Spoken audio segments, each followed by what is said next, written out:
दोस्तों, ये जो कहानी आज मैं आपको सुनाने वाला हूँ, ये कहानी आपकी ज़िंदगी बदलने की हिम्मत रखती है। बस शर्त यह है कि आपको इस कहानी को थोड़ा ध्यान से सुनना पड़ेगा।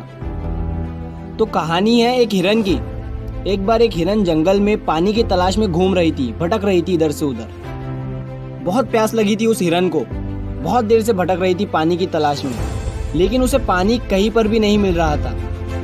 थोड़ी देर जंगल में इधर उधर और भटकने के बाद वो हिरन एक पेड़ के नीचे बैठ जाती है, एक झाड़ के नीचे बैठ जाती है। तो उतने में उसे पानी की नदी की आवाज़ सुनाई देती है। तो हिरन उस झाड़ के नीचे से उठकर फौरन वो पानी की आवाज़ की तरफ आगे बढ़ती है। तो वो जो देखती है उसके सामने एक बड़ी सी नदी। तो जैसे ही वो हिरन उस नदी को देखती है तो बहुत खुश होती है, मानो उसे डबल से कोई जिंदगी मिल गई है नई। वो फौरन दौड़ते हुए उस नदी के पास जाती है और जैसे ही पानी पीने के लिए अपना सर नदी में झुकाती है तो उसकी नज़र अपने राइट पर पड़ती है। वो जैसे ही अपने राइट में देखती है तो उसे शिकारी नजर आता है, हाथ में तीर लिए हुए, निशाना तान कर खड़ा हुआ। फिर जैसे ही उस हिरन की नज़र अपने लेफ्ट में पड़ती है तो उसे एक शेर नज़र आता है झाड़ियों के पीछे। अब हिरन पानी वानी सब भूल जाती है, कुछ भी नहीं रहता उसके दिमाग में, प्यास वगैरह। फिर वो हिरन पलटकर अपने पीछे देखती है तो उसे भयंकर आग लगी हुई दिखती है जो कि धीरे धीरे उसके तरफ बढ़ रही थी। अब हिरन जाए भी तो जाए कहाँ? राइट में देख रही थी तो शिकारी नजर आ रहा था जो कि निशाना तान कर खड़ा हुआ था, और अपने लेफ्ट में देख रही थी तो शेर नजर आ रहा था। सामने तो गहरी और लंबी चौड़ी नदी थी और पीछे तो आग लगी हुई थी। चारों रास्ते बंद हो चुके थे, चारों तरफ से मुसीबत आ चुकी थी। अब हिरन सोच में पड़ जाती है और वो ये सोचती है कि चारों तरफ से मेरी मुसीबत आ चुकी है तो मैं अपना काम करके क्यों ना मरूं। मुझे वैसे भी तो मरना ही है तो मैं पानी पीकर क्यों ना मरूं।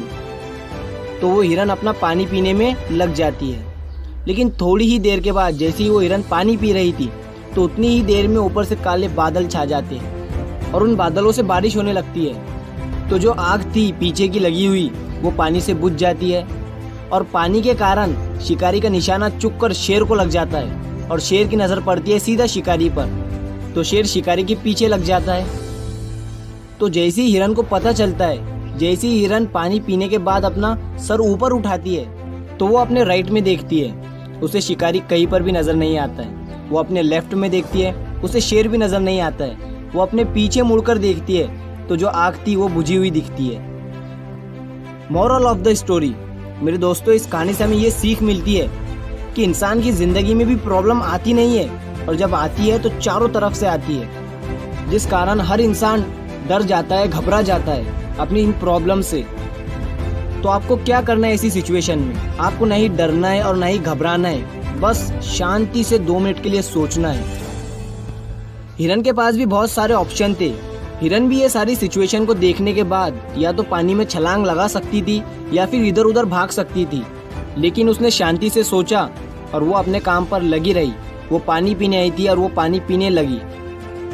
इंसान भी अपनी कामयाबी से थोड़ी ही दूरी पर रहता है, लेकिन उसे मुसीबतें दिखनी शुरू हो जाती है, घर की प्रॉब्लम, पैसों की प्रॉब्लम, जिसके कारण वो कुछ नहीं कर पाता है, घबरा जाता है, डर जाता है। लेकिन आपको ना ही घबराना है ना ही डरना है, बस आपको अपने काम पर बने रहना है। मेरे दोस्तों, उम्मीद करता हूँ आपको ये कहानी पसंद आई होगी। तो ये मत सोचना कि ये दुनिया क्या कहेंगी, कर गए तो एक दिन ये दुनिया तुम्हें देखेंगी। अगर ये कहानी आपको पसंद आई होगी तो चैनल को लाइक करें, कमेंट करें, सब्सक्राइब करें।